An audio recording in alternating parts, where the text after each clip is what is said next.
अब आगे बढ़ेंगे, आगे बढ़ेंगे। अगला जो सवाल है वो है अगला जो हमारा चैप्टर है उत्तर प्रदेश की राजनीतिक एवं प्रशासनिक व्यवस्था। उत्तर प्रदेश की राजनीतिक एवं प्रशासनिक व्यवस्था के बारे में हमें पढ़ना है। तो उत्तर प्रदेश की राजनीतिक और प्रशासनिक व्यवस्था के बारे में आप लोगों को पढ़ना है आज, और बड़ा ही सिंपल है। देखिए साहब, बहुत ही ज़्यादा सिंपल है। उत्तर प्रदेश की राजनीतिक एवं प्रशासनिक व्यवस्था क्या है, क्या क्या सवाल यहाँ से आ सकते हैं, क्या क्या पॉइंट यहाँ से बन सकते हैं, इन पॉइंटों को जरा हम समझेंगे। देखिए साहब, सबसे पहले जैसे हमारे संविधान के 3 स्तंभ हैं, तो हमारे संविधान के बेटा 3 स्तंभ हैं। तो सबको पता है कि संविधान के अगर स्तंभों की बात की जाए तो संविधान के बेटा 3 स्तंभ हो गए। पहला वाला जो स्तंभ है, सबको पता होना चाहिए बेटा, पहला वाला जो स्तंभ है, इस स्तंभ को कहा जाता है विधायिका। क्या कहते हैं बेटा? विधायिका। विधायिका वह संस्था है जो कानून का निर्माण करती है। ये क्या बनाएगी बेटा? कानून का निर्माण। तो ये करेगी कानून का निर्माण, ध्यान रखेंगे, ये करेगी कानून का निर्माण। अच्छा, ये करेगी कानून का निर्माण।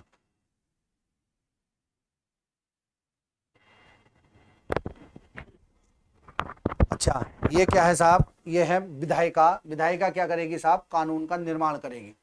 दूसरी जो संस्था होगी बेटा, इस दूसरी संस्था का नाम हो गया साहब आपका कार्यपालिका। क्या नाम आ गया साहब? कार्यपालिका। ये जो कार्यपालिका है, इस कार्यपालिका का नाम क्या है? कार्यपालिका का नाम है कानून को लागू करना। कानून को लागू करना, कानून को लागू करना, इसका काम होगा बेटा कानून को लागू करना। और अगला आगे बेटा न्यायपालिका। और ये जो न्यायपालिका है, इस न्यायपालिका का नाम क्या है बेटा? कानून का संरक्षण देना, कानून को सुरक्षित करना, कानून को संरक्षण देना। तो कानून को संरक्षण कौन देगी साहब? आपकी न्यायपालिका देगी। और कानून बनाएगी कौन साहब? आपकी विधायिका। कानून को लागू करेगी कार्यपालिका, और न्यायपालिका जो है वो न्यायपालिका इसे संरक्षण प्रदान करेगी, ध्यान रखें। अब अगर उत्तर प्रदेश की बात की जाए तो उत्तर प्रदेश में जो साहब आपकी विधायिका है, इस उत्तर प्रदेश की विधायिका के 3 अंग हैं। पहला वाला जो सदन है, इसका नाम है साहब आपका विधान परिषद। क्या नाम है साहब? विधान परिषद। अच्छा, एक और बात समझिए, राज्यों में इसे जो कहा जाता है बेटा, वो विधान मंडल के नाम से जानते हैं।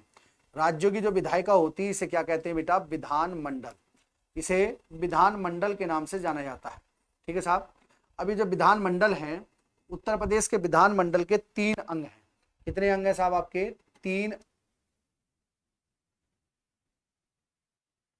अच्छा, ये पहला वाला जो हो गया, इसका नाम है साहब आपका विधान परिषद। वैसे विधान परिषद भारत के केवल 6 राज्यों में है, उन 6 राज्यों में एक उत्तर प्रदेश भी है। और दूसरा क्या आ गया साहब आपका? विधानसभा आ गया। और तीसरा जो होता है वो क्या होता है साहब आपका? राज्यपाल होता है। ये राज्यपाल है साहब आपका उत्तर प्रदेश के विधानमंडल का तीसरा जो अंग हो गया, वो क्या हो गया साहब आपका? राज्यपाल। थोड़ा सा हल्का सा भी आगे बढ़ाता हूं ऊपर, फिर मैं इसको वापस ले आऊंगा यहीं पर। अब उत्तर प्रदेश की अगर विधान परिषद की बात की जाए तो उत्तर प्रदेश की जो विधान परिषद है, इसमें वर्तमान में अगर सीट देखें हम, तो वर्तमान में अगर इसके अंदर सीट देखी जाए तो वर्तमान में जो सीट है, इनकी संख्या कितनी साहब आपकी? 100 है। उत्तर प्रदेश की विधान परिषद में मैक्सिमम सीटें कितनी साहब आपकी? 100 सीटें हैं उत्तर प्रदेश में वर्तमान समय में। विधान परिषद में कितनी सीटें आ गई? 100। अब ये जो विधानसभा आ गई बेटा, इस विधानसभा में सबको पता है कि उत्तर प्रदेश की जो विधानसभा है, इस उत्तर प्रदेश की विधानसभा में जो सीटें हैं बेटा, वो वर्तमान में जो सीटें हैं वो है साहब आपकी 403। वैसे प्लस 1 भी कर सकते हैं, एक एग्लो इंडियन था जो लगभग आप समाप्त हो चुका है, तो 403। इस 403 को मैं 2 भागों में जरूर बांटूंगा, एक होंगी आरक्षित और एक होगी साहब आपकी संरक्षित। तो मैं डायरेक्ट आरक्षित सीटें और लिख दूं। 403 में से अगर हम आरक्षित सीटें देखी जाएं तो 403 में से जो साहब आपकी आरक्षित सीटें हैं, आरक्षित सीटें अगर 403 में से देखी जाए तो बड़ी सिंपल है। इसमें से आप लोगों को ध्यान रखना है, आरक्षित सीटें 403, 100, बहुत ही जबरदस्त बेटा, बहुत ही। नमस्ते बेटा, सबको नमस्ते, सब लोग देखते रहिए। आरक्षित सीटों की संख्या का देखी जाए तो कुछ सीटें एससी के लिए आरक्षित हैं और कुछ सीटें साहब आपके एसटी के लिए आरक्षित हैं। ये बस कितना हो गया साहब? कुछ सीटें एससी के लिए आरक्षित है, कुछ सीट साहब आपके एसटी के लिए आरक्षित है।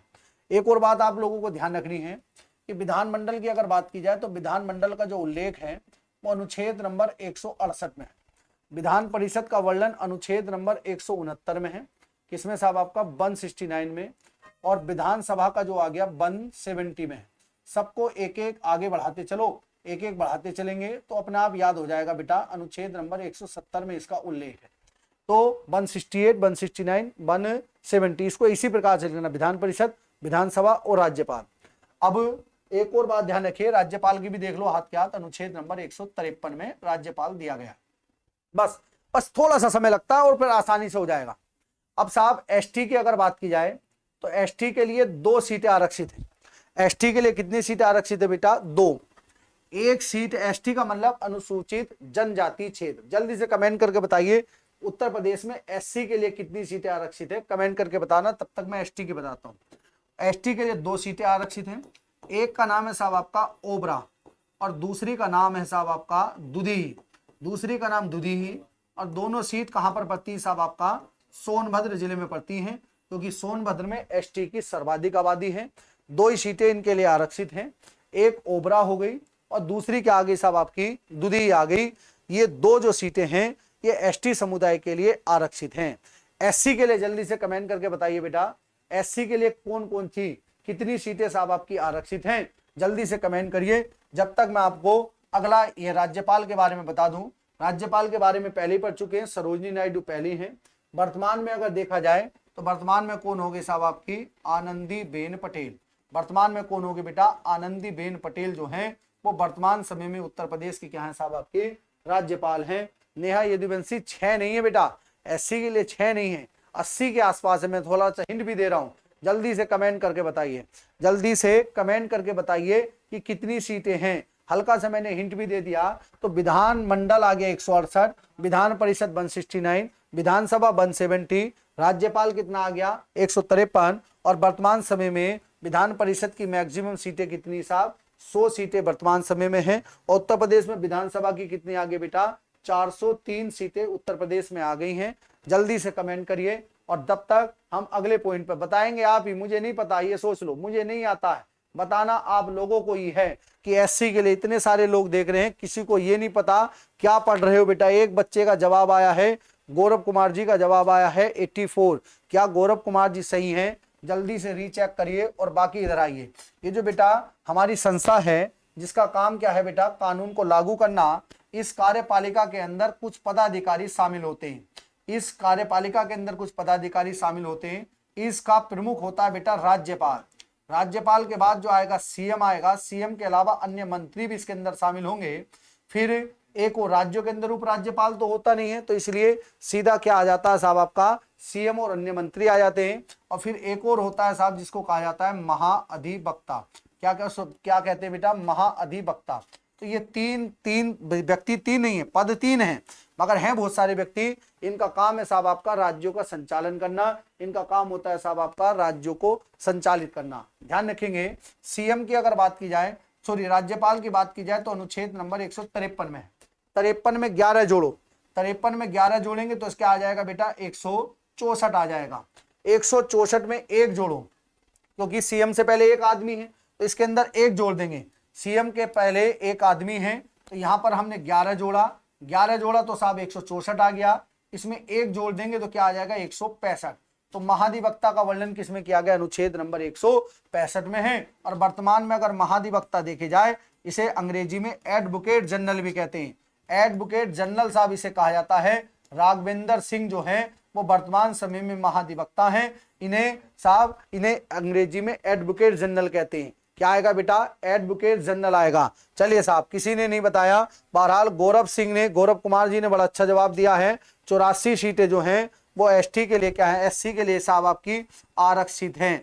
एससी के लिए आरक्षित जो है वो 84 सीटें हैं। इस बात को गौरव कुमार जी ने बड़े अच्छे ढंग से बताया है। चलिए साहब आगे बढ़ते हैं। आगे अगर बढ़े तो अगला आ गया साहब आपका न्यायपालिका। न्यायपालिका के बारे में और समझ लो, फिर सारी कहानी खत्म हो जाएगी। बहुत ही मजेदार तरीके से मैं आप लोगों को बताने वाला हूं। देखिए साहब, न्यायपालिका की बात की जाए तो भारत में जो न्यायपालिका वो त्रिस्तरीय है। राज्य के अंदर सबसे बड़ी अदालत जो होती है वो हाई कोर्ट होती है। वो क्या होती है साहब आपका? हाई कोर्ट होती है। हाई कोर्ट होगी साहब राज्य की सबसे बड़ी अदालत। तो उत्तर प्रदेश की अगर बात की जाए तो उत्तर प्रदेश का जो हाई कोर्ट को दूसरी भाषा में क्या कहते हैं बेटा?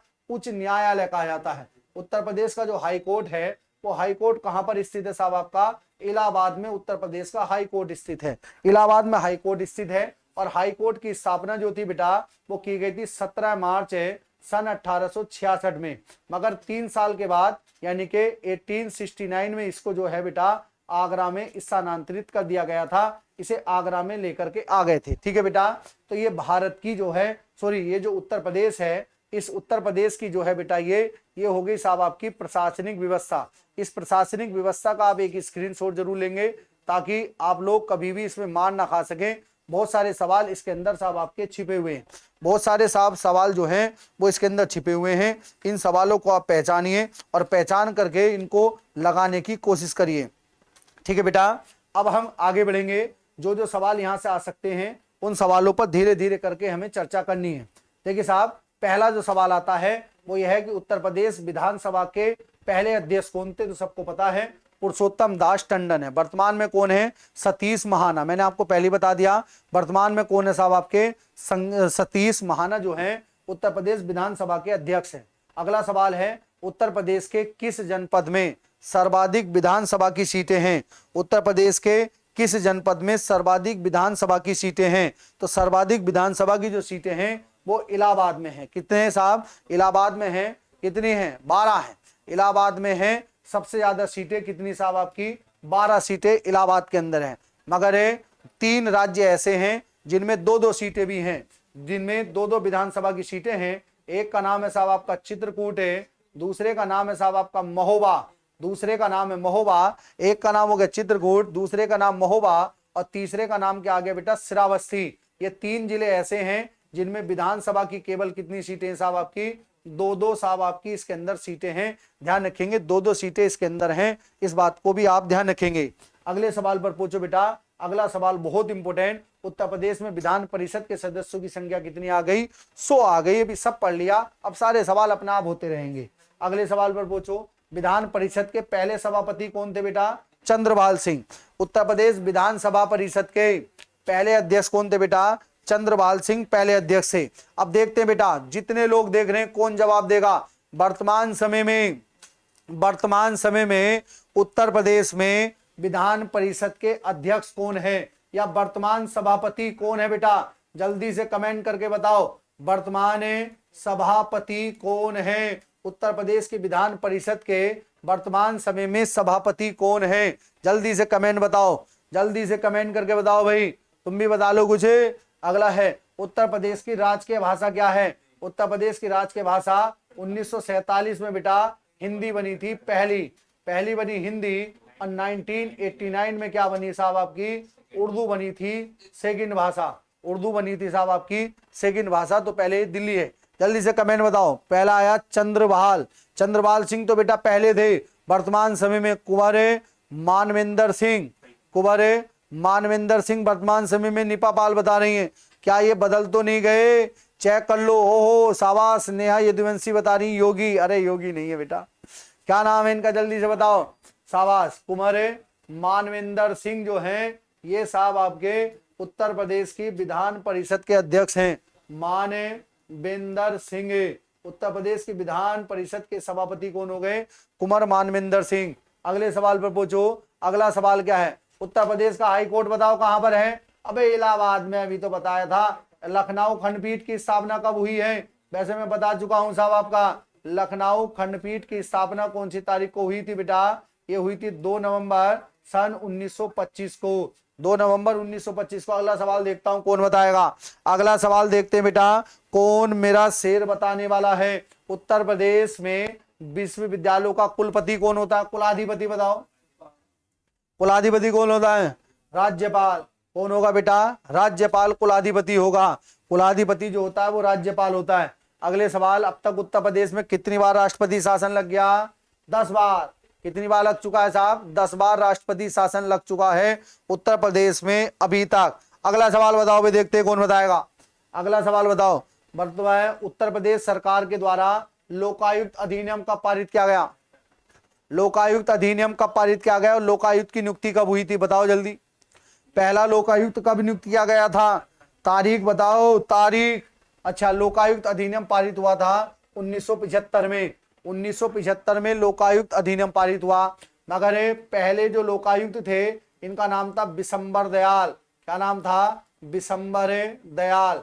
ये जो बिशंबर दयाल थे, इनकी नियुक्ति कब हुई थी बेटा? 1977 में। पहले जो लोकायुक्त थे, इनका कार्यकाल मात्र 6 साल का होता था, मगर वर्तमान समय में इनका जो कार्यकाल है वो वर्तमान में कार्यकाल बेटा इनका 8 साल का है।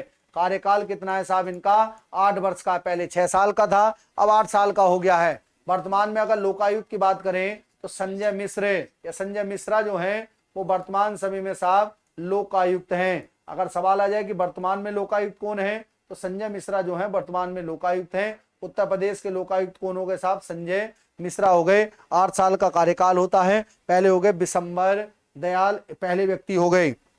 अगला सवाल बताओ। अगला सवाल बहुत इंपॉर्टेंट है। राज्य मानवाधिकार आयोग का गठन उत्तर प्रदेश में किस वर्ष किया गया था? उत्तर प्रदेश में किस वर्ष किया गया था? मानवाधिकार आयोग का गठन कब किया गया था? मानवाधिकार आयोग का गठन जो है बेटा वो 7 अक्टूबर सन 2002 में किया गया था। और इसका जो आयोग है, तो ये जो अधिनियम है, ये राज्य मानवाधिकार अधिनियम जो है बेटा, राज्य नहीं बेटा केंद्र कहेंगे, ये क्या कहेंगे? मानवाधिकार अधिनियम। ये जो पारित हुआ है अधिनियम, मानवाधिकार तो लिखा ही नहीं मैंने, क्या लिखा बेटा? मानवाधिकार अधिनियम। ये जो बेटा अधिकार है, अधिकार अधिनियम जो बना है, ये बना था 1993 में। कब बना बेटा? 1993 में ये अधिनियम बना है। इसी अधिनियम के तहत 7 अक्टूबर 2002 को इसकी स्थापना की गई थी। सभी लोग ध्यान रखेंगे। और वर्तमान समय में मानवाधिकार आयोग के जो अध्यक्ष हैं, इनका नाम है बेटा बालकृष्ण नारायण।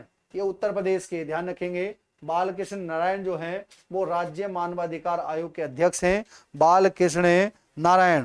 और भारत के जो हैं, भारत के वाले व्यक्ति का नाम है अरुण कुमार मिश्रा। क्या नाम है साहब? अरुण कुमार मिश्र या अरुण कुमार मिश्रा जो हैं। अच्छा, एक कमेंट, एक सवाल पूछना है, बिना गूगल करके बताओ जरा।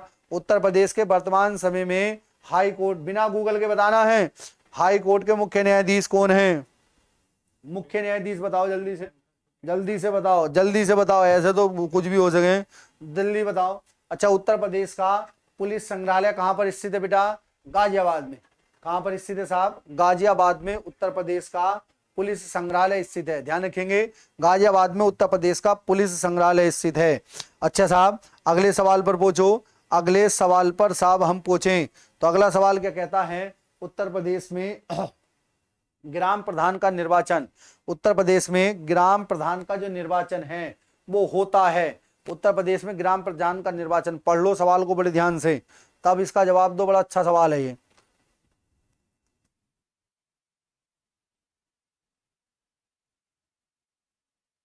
बताओ भाई, जल्दी से बताओ इस सवाल का जवाब क्या होगा? पहला है ग्राम प्रधान का निर्वाचन होता है पंचायत की सीमा के क्षेत्र में निवास करने वाले सभी वयस्क। अच्छा साहब, अगला सवाल है पंचायत की सीमा के क्षेत्र में निर्वाचन सूची में सम्मिलित सभी निर्वाचकों के द्वारा।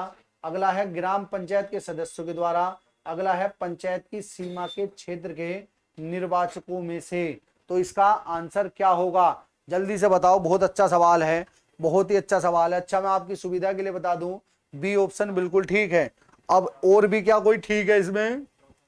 चौथा, बिल्कुल चौथा भी बिल्कुल ठीक है, दूसरा भी। तो आंसर होगा 2 और 4। भैया यही तो कह रहा है वो, ग्राम प्रधान का निर्वाचन गांव के लोगों के लिए, गांव के प्रधान के लिए वोट कौन डालता है? गांव के सभी व्यक्ति जिनका वोट बना हुआ है। और जो वोट बनाते हैं, जो वोट डालते हैं, उन्हें निर्वाचक मंडल कहा जाता है। तो निर्वाचक कहते हैं बेटा, जैसे राष्ट्रपति के लिए हम लोग जो भी व्यक्ति वोट डालेंगे वो राष्ट्रपति का निर्वाचक मंडल है, ऐसे इसके लिए जो वोट डालेंगे उसे निर्वाचक कहा जाएगा। तो इसका आंसर जो होगा पंचायत की सीमा के भीतर निर्वाचक दोनों के द्वारा। ये दोनों बात एक ही है, बस लिखा इसको 2 अलग अलग तरीकों से गया है, घुमाने के लिए सवाल ऐसे पूछा गया, नहीं तो सवाल वही है। अगला सवाल देखो बेटा, बहुत ही इंपॉर्टेंट है। देखते हैं कौन बच्चा इस सवाल का जवाब देगा।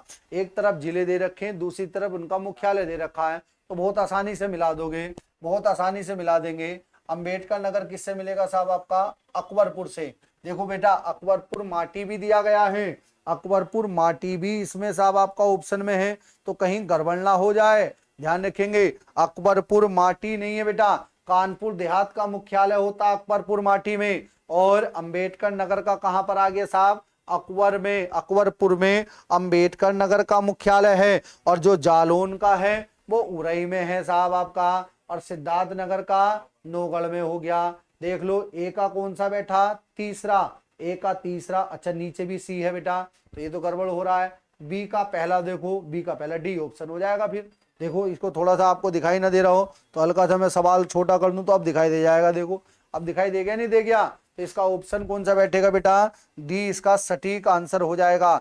डी इसका क्या बैठेगा, बिल्कुल राइट आंसर बैठेगा। मिला लिया होगा सबने अपने दिमाग में। अगले सवाल पर पूछो, अगली सूची मिलाओ। लो भैया तुम्हारा ये आ गया अमरोहा, तो अमरोहा से अमरोहा मिला दो, जीटीबी नगर से, ज्योतिबा फूले नगर से। तो बी का पहला कोई हो रहा क्या? अच्छा ये भी हो सकता और ये भी हो सकता। और देखो बेटा, अच्छा डी का तीसरा, तीसरा दोनों में कॉमन है, तो पहले डी का तीसरा कर लो। डी का तीसरा नौगढ़ आ गया। गौतम बुद्ध नगर का क्या है साहब, नोएडा आ गया। कबीर नगर का खलीलाबाद। तो ए का चौथा कहाँ रहा, ए का चौथा, तो डी ऑप्शन इसका भी सही हो जाएगा। हर सवाल में थोड़ा सा दिमाग लगाना है और सवाल अपने आप ही सोल्व हो जाते हैं। अगले सवाल पर पूछो। अगला सवाल, अगला सवाल क्या, हाँ जी बताया नहीं किसी ने, उत्तर प्रदेश के मुख्य न्यायाधीश का नाम क्या है? हाँ जी देख लिया क्या, गूगल कर लिया क्या? उत्तर प्रदेश के इलाहाबाद हाई कोर्ट के मुख्य न्यायाधीश जो हैं बेटा, इलाहाबाद हाई कोर्ट के जो मुख्य न्यायाधीश हैं, बड़े इंपॉर्टेंट है इस बार के लिए, इनका नाम है प्रीति, क्या नाम है साहब आपका, प्रीतिंकर, क्या नाम है, प्रीतिंकर दिवाकर इनका नाम है, ध्यान रखेंगे। अच्छा इलाहाबाद हाई कोर्ट में न्यायाधीशों की जो संख्या है वो न्यायाधीशों की संख्या 160 है। 160 क्या है साहब, इसमें न्यायाधीश हैं, ध्यान रखेंगे 160 न्यायाधीश हैं, और ये क्या है साहब आपके मुख्य न्यायाधीश हैं। ये सवाल तो पहले भी आ गया, एक बार फिर आ गया है, इसको जल्दी से जल्दी साहब आपका मिला दो, जल्दी से जल्दी समय खत्म करें। इसका ऑप्शन सी बैठेगा। देख लो साहब सी कैसे बैठेगा, ए का चौथा उत्तर पश्चिम प्रांत आ गया, उत्तर प्रदेश का 1950 आ गया, ठीक है साहब, संयुक्त प्रांत 1937 आ गया, और ये आ गया सी ऑप्शन, तो इसका ऑप्शन डी बैठ जाएगा। ये सवाल रिपीट हो गया, पहले भी आ चुका था एक बार, हटाने का ध्यान नहीं रहा, चलिए कोई बात नहीं, आगे बढ़ते हैं अगले सवाल पर। अगला सवाल जो है, अगले सवाल से बढ़ने से पहले